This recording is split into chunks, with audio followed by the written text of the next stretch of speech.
মাটির উপরে থাইকা আল্লাহর জিকিরের নেশা করো, মাটির উপরে তাইকা নবীর সম্মানের নেশা করেন, মাটির উপরে তাইকা নেশা মানে হলো দিবানা, দিবানা হইয়া যান।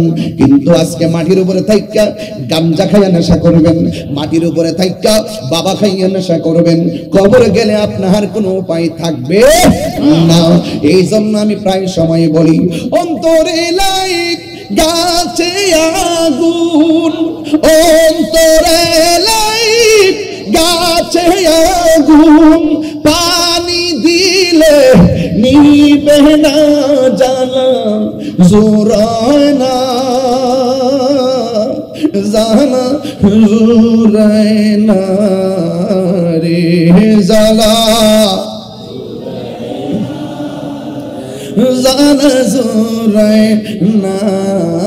হাসির খোরাক দিচ্ছি না ভাই, বনের আগুন পানি দিলে নিভে যায়, মনের আগুন পানি দিলে নিবে না। কথা বলেন ঠিক না বেটি?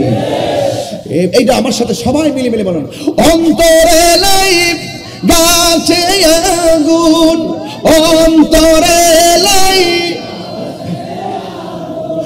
পানি দিলে নিবে না জ্বালা, জোরায় না জ্বালা, জোরায় না রে জ্বালা, জ্বালা জোরায় না। এটা এই গজলগুলোর অর্থ সবাই বুঝবে না, যে মুর্শিদ হারাইছে সে বুঝবে। কথা বলেন ঠিক না বেঠি? মুর্শিদ যার হারাই গেছে সে বুঝবে আমার শানের অর্থ, এছাড়া কেউ বুঝবে না। কথা বলেন ঠিক না বেঠি? আগে যদি জানতাম দয়াল গো তোর প্রেমেতে এত জ্বালা, বলতাম কারে গো। আগে যদি জানতাম দয়াল গো তোর প্রেমেতে এত জ্বালা, বুঝলাম না সহি গো। আল্লাহ যার মুর্শিদ হারা সে বুঝে। আরে সাধারণত মুর্শিদের কাছ থেকে এক বোতল পানি পড়া সূরা ফাতিহা দিয়ে পয়লা দিলে হাজারো ওই হসপিটালের মেডিসিনের চাইতে এক ফোঁটা পানিকে বেশি আমাদের কাছে মূল্যবান আর মর্যাদাবান মনে হয়। কথা বলেন ঠিক না বলেন? আরে হাত তুলে বলেন না ঠিক কি না বলেন? এখন টান দিলে কেমন গান গায় গায়লাই জেজি দেখো বা কয় দে। কথা কোন ঠিক না ভাই? বিশ্বাসে ভক্তি থাকিলে মুক্তি, কে জানে কার ভাগ্যে হয়। মুর্শিদের দরবার ভক্তেরই কাবাগর, আরে মুর্শিদের দরবার ভক্তেরই কাবাগর, জান্নাতের হাওয়া সে তাই বয়ে যায়। বিশ্বাসে ভক্তি থাকিলে মুক্তি, কে জানে কার ভাগ্যে হয়। কোন সময় কোন হালে থাকে দয়াল মুর্শিদে, সালাম দিও না তারে কোন সময়। যার যত খুশি করো কদম বুঝি, যার যত খুশি করো কদম বুঝি, হাকিকত আছে সেই জায়গায়। বিশ্বাসী ভক্তি থাকিলে মুক্তি, কে জানে কার ভাগ্যে হয়। ঠিক কিনা? আরে মুর্শিদের দরবারে যাইয়া নত শিরে দাঁড়াইয়া, খেলাইয়া থাকো তার হুকুমের আশায়।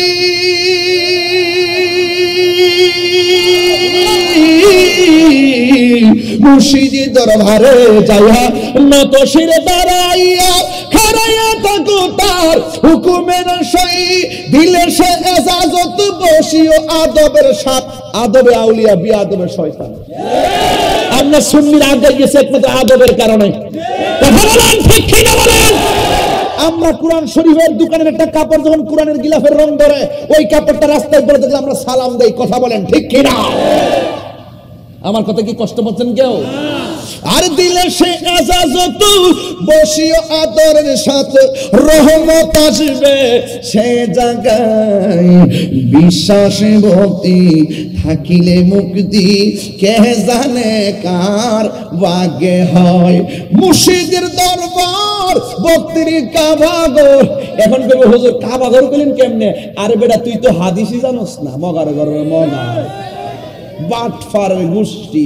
তুই তো হাদিস জানো, সেটা জানলো মানুষ না, তুই চলস দালালির জোরে, আমরা চলি দলিলের জোরে। কথা বলেন, আরে তুই হাত করে চিৎকার করে বলো ঠিক।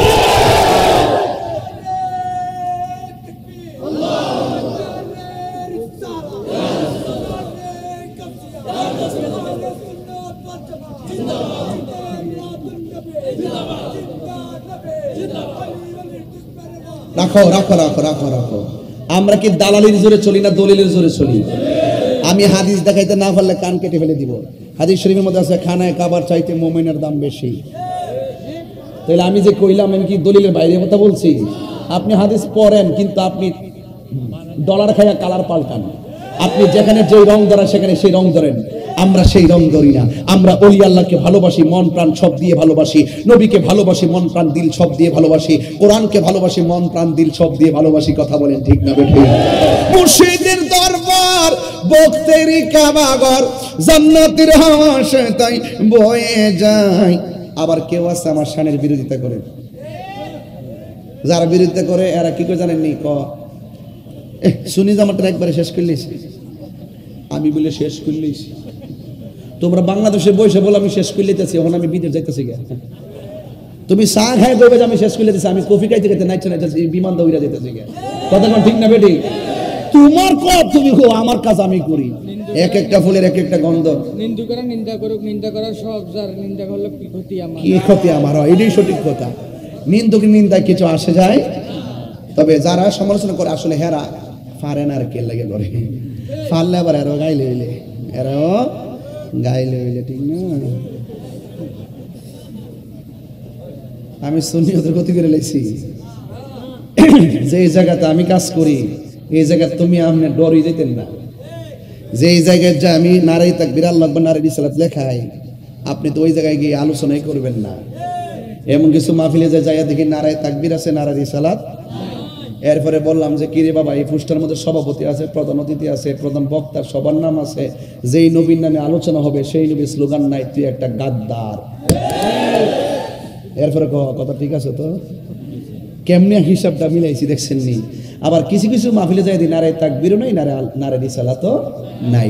তখন সেখানে যাই বলি যে আরে বাবা, এখানে সব উলামা একরামের নাম আছে, এখানে নারে তাকবীর নাই, আল্লাহু আকবার নাই, নারে রিসালাত নাই, ইয়া রাসূলুল্লাহ নাই, তাইলে বোঝা গেল এখানে একটা গ্রুপ আছে, তৃতীয় পক্ষ। কইরে যখন ঠেলা ঠেলি এগুলা নিয়ে একটাও দেওয়ার দরকার নাই, এরা হইল জন্মের খারাপ। কথা কোন ঠিক না বেটে?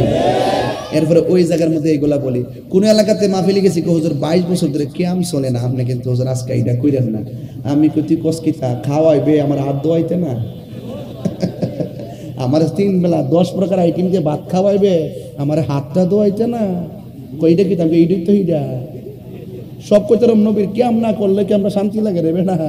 পরে হাজার হাজার লোক লিয়ে খারি জায়গা মারহাবা জোরে কন্যা কিনলে গেল। আর এই জায়গাতে যাই যখন ক্যাম্প করি, আর আমরা মাথায় ও সুন্নি উর্বর জায়গার ভিতরে আমরা আকিদার কথা বলি, ফুট ফাটায় ফাটায় বলি। ওই যে ক্যাম্প করতেইব, কি সুন্দর ক্যামের দলিল টলিল দিয়া, কিন্তু যেখানে ক্যাম্প নাই হিয়া নদী তোমরার খবর নাই। শুধু এক জায়গায় বইয়া থাকলে চলবে, শুধু চিটাগাং বসে থাকলে চলবে না, সারা বাংলাদেশ চলে যেতে হবে। কথা বলেন ঠিক কিনা বলেন? সব জায়গায় যেতে হবে। এমন কিছু জায়গা আছে আমাদের না যাওয়ার কারণে ওরা একতরফা যার কথা শুনছে তার কথা বিশ্বাস করছে। ওরা বুঝেও না যে হাত এখানে বান্ধা কি এখানে বান্ধা কি, ওরা বুঝেই না। ওদেরকে বুঝাইলে ওরা বুঝে। কথা বল ঠিক না বেটি? আপনি না গেলে কি হবে? যেতে হবে। কথা বলেন ঠিক না বেটি? কি বলো না, বলো বলো কি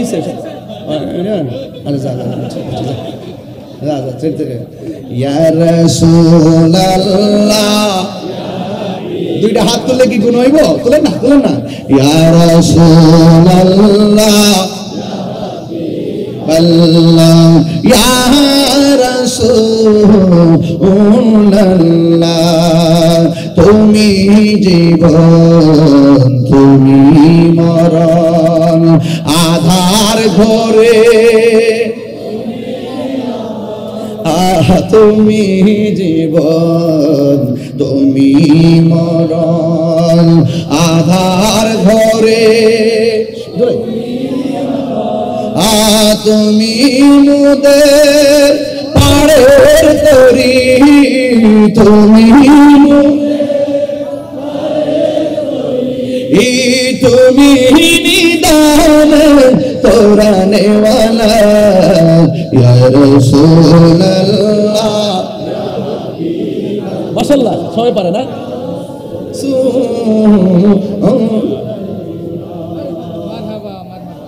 আরে সর্বনাশ শান গালিতে টাকা আসে দেখা যায় এমন জানলে তো প্রথম থেকে শান গাইতাম আর টাকা লইতাম এটা হাদিয়া বকশিশ কথা বলেন ঠিক না ঠিক ঠিক আছে ইনশাআল্লাহ কত 2000 পয়সা আলহামদুলিল্লাহ সবাই বলেন তুমি মোদের আশার আলো তাই আমার পোলাপান্ডি কই পোলাপান্ডি হাত তোলা তুমি মোদের আশা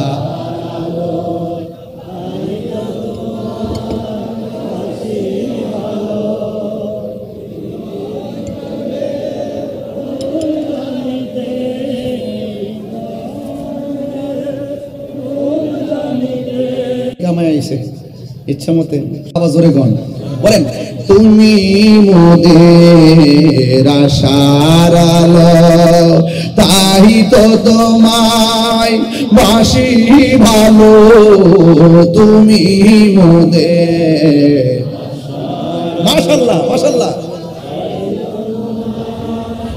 বাসি ভালো হৃদয় নামের ফুল ডালিতে হৃদয়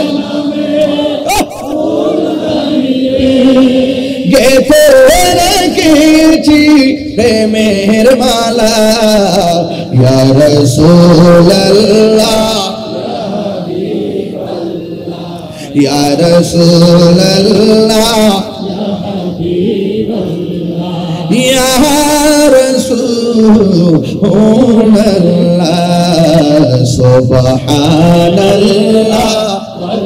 আলহামদুলিল্লাহ লা ইলাহা ইল্লাল্লাহ লা ইলাহা ইল্লাল্লাহ জোরে জোরে কি আল্লাহু আকবার বলা যাবে না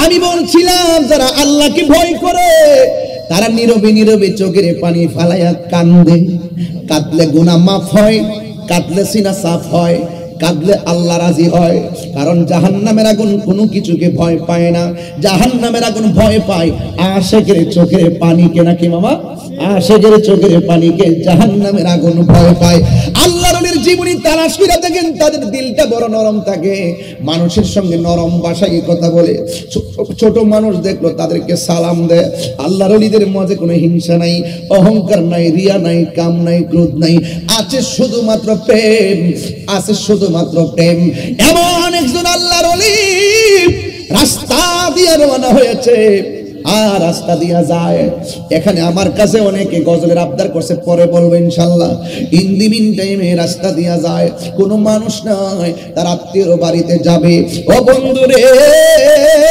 ও যুবকের দল এবার গাছের ডালের ভিতরে একটা পাখি ছিল এই পাখিটা তার সাদা কাপড়টা নষ্ট করে দিয়েছে আল্লাহর ওলিদের চোখের ভিতরে দুনিয়ার সাধারণ নূর নাকি আল্লাহ পাকের রহমতের নূর আল্লাহ পাকের পক্ষ থেকে যে বেলায়েতের পাওয়ার অর্জন করেছে আল্লাহর ওলি জঙ্গলের ভিতরে পাখির দিকে তাকাইছে এই কথাটা আমি প্রায় মাহফিলে বলি ওলি আল্লাহদের পাওয়ার বুঝাইবার জন্য যেই মাত্র পাখিটা কাপড় নষ্ট করে দিয়েছে পাখি রে আমি একটা আত্মীয়র বাড়িতে বেড়াইতে যাবো তুই আমার কাপড়টা নষ্ট করলি পাখি করলে কি একটা বার চোখটার রাঙে তাকাইছে সাথে সাথে পাখিটা জ্বললা আল্লাহর ওলির কদমে পড়ে গেছে এটা কি এই বুলেটের জোর নাকি বেলায়েতের জোর এবার পাখিটা পড়ে গেছে আল্লাহর ওলি ডানে ঘুরতেছে বামে ঘুরতেছে তার শরীরের মধ্যে ময়লা এটা পরিষ্কার করার জন্য এই ময়লাটা পরিষ্কার করতে গেলে পানির দরকার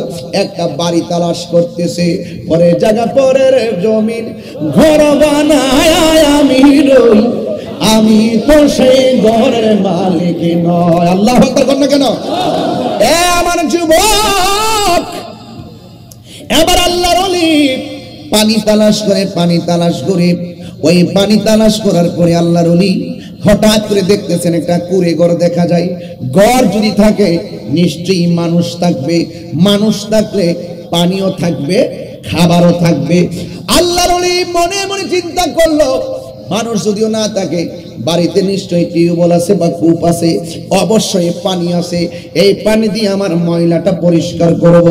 আল্লাহর ওলি তখন বাড়ির কাছে গেলেন, যাইয়া দেখতেছেন এটা কূপের ভিতর থেকে পানি উতলাইতেছে। এবার আল্লাহর ওলি যাইয়া এমন ভাবে পানিটা হাতে নিয়া ময়লাটা পরিষ্কার করবে। উনি তো সাধারণ বান্দা না, উনি তো আল্লাহর বন্ধু, উনি তো জানে বান্দার হক কি জিনিস, উনি ভালো করে জানে। নামাজ পড়স নাই চাইলে আল্লাহ মাফ করে দিবে, রোজা রাখো নাই চাইলে মাফ করে দিবে, হজ করো নাই চাইলে মাফ করে দিবে, কিন্তু বান্দার হক নষ্ট করলে আমার আল্লাহ কোনোদিন ক্ষমা করবে না। কথা বলেন ঠিক কিনা? আল্লাহ সব মাফ করে দিবে, তিনটা গুণ আল্লাহ মাফ করবে না। এক নম্বর, যে ব্যক্তি আল্লাহর সঙ্গে শিরিক করে। দুই নম্বর, যেই ব্যক্তি মা বাবার মনে কষ্ট দেয়। তিন নম্বর, যেই ব্যক্তি বান্দার হক মেরে খায়। আল্লাহর ওলি তো মানুষের অধিকার জানে। এবার আল্লাহর ওলি ওইভাবে পানি যেই মাত্র হাতে নিয়েছে, হাতে নিয়ে মহিলাটা পরিষ্কার করবে, হঠাৎ করে তার বিবেকের মধ্যে এসে গেছে যে এই পানির মালিক তো আমি না, এই পানির তো একটা মালিক আছে, আমি কেমনে তার পানিটা ব্যবহার করব, মালিকরে না বইলা কেমনে ব্যবহার করব। আরে ফুলাফান, তোমরা তো রাস্তা দিয়ে গেলে একটা নিচু ডাব গাছ দেখলে ডাব চুরি করে খাইয়া ফেলাও, বড়ি গাছ দেখলে ডিল মাইরা খাইয়া ফেলাও।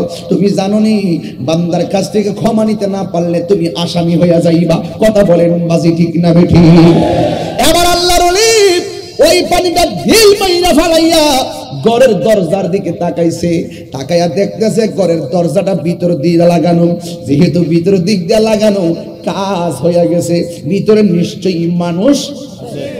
যেই মাত্র তিনি ভিতরে আওয়াজটা পাইলেন, দরজার মধ্যে ফাঁকা আলবাব, দরজার মধ্যে টুকা দিছে, কিন্তু কোনো আওয়াজ নাই। একটু কানটারে আলোক করছে, হঠাৎ করে শুনতেছে ঘরের ভিতরে কোনো পুরুষের আওয়াজ নাই, ঘরের ভিতরে একটা মহিলার কণ্ঠ শোনা যায়। এই মহিলা ঘরে বইসা বইসা বেহুদা কথা বলতেছে না।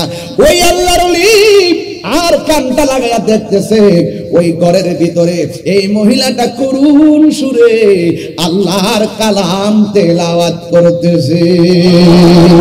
এই আওয়াজে মানি না, জোরে কন্যা সুবহানাল্লাহ। আমার দেশের মা সকালবেলা কোরআন তেলাওয়াত করে না, 12টার সময় ঘুম থেকে উঠে, 9টার সময় ঘুম থেকে উঠে। এই জন্য এখন সন্তানগুলো ঘুম থেকে সন্তানগুলা ভূমিষ্ঠ হইলে শুধুমাত্র মোবাইল চায়। আগের মা চাচিদের সন্তান হলে সকালবেলা মক্তবে পাঠাইছে, তাড়াতাড়ি সন্তানগুলোকে সুন্নি নুরানি মাদ্রাসায় আমার এই হাফেজনগর দরবারে পাঠিয়ে দিবেন, এইগুলারে শুধুমাত্র সুন্নিত বানাবেন। আজকে নবীরে যারা মাটি বলে, আমরা সুন্নি নুরানি মাদ্রাসায় পড়িয়া আমার নবীরে নূর মানব। কথা বলেন ঠিক কিনা?